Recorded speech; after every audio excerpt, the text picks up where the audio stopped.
Research on emotional trauma shows that after manipulative relationships, many people confuse self protection with emotional shutdown. Not because they no longer want love, but because their nervous system starts associating intimacy with danger. Hi, I'm Kamala Hess, systemic therapist and founder of the Rebel Moms community. Every day I help women escape their emotional prisons by teaching them how to balance motherhood, feminine power, and relationship. If that sounds something like you need, go ahead, hit the subscribe button and turn on the bell so you don't miss more of the content on emotional intelligence. One of the saddest things narcissistic relationships steal from a woman is not only trust in others, it's a trust in love itself. After emotional manipulation, many women say, I never want to open up again. I can't trust anyone anymore. I would rather be alone than actually be hurt like that again. And honestly, it does make sense because when someone repeatedly confuses your mind, ignores your need, manipulates your emotions, and slowly disconnects you from yourself, your nervous system learns something very dangerous. Love is unsafe. So after the relationship ends, many women swing to opposite extreme. They stop trusting, they stop softening, they stop allowing emotional closeness. They become hyper independent, hyper vigilant, emotionally guarded. But healing is not becoming emotionally unavailable. Healing is becoming emotionally discerning. There is a difference.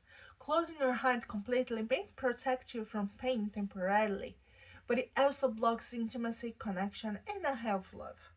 The real goal is not building walls, it's building awareness.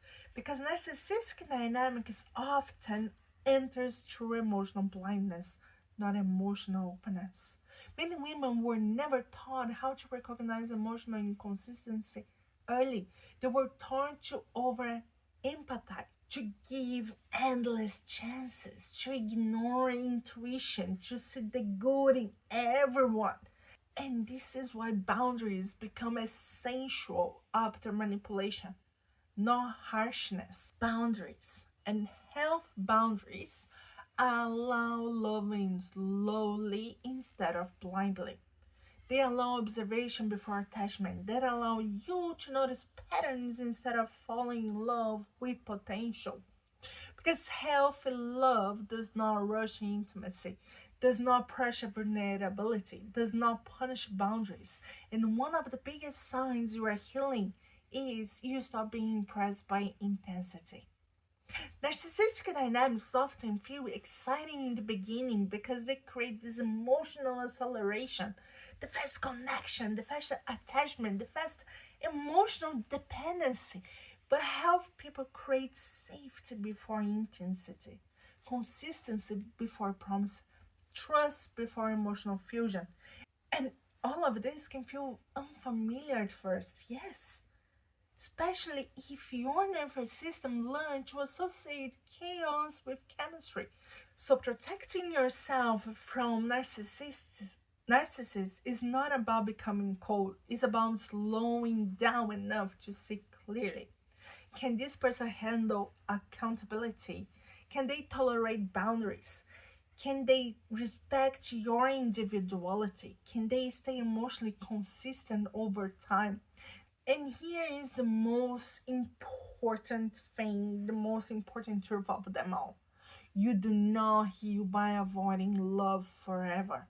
You heal by learning that real love does not require self abandonment. It does not require hypervigilance. It does not require emotional survival mode. Health love allows your nervous system to actually rest. The moment you stop choosing people who confuses your body, you create space for connection that finally feels safe. If you are already following me, congratulations, you're growing your emotional intelligence every single day.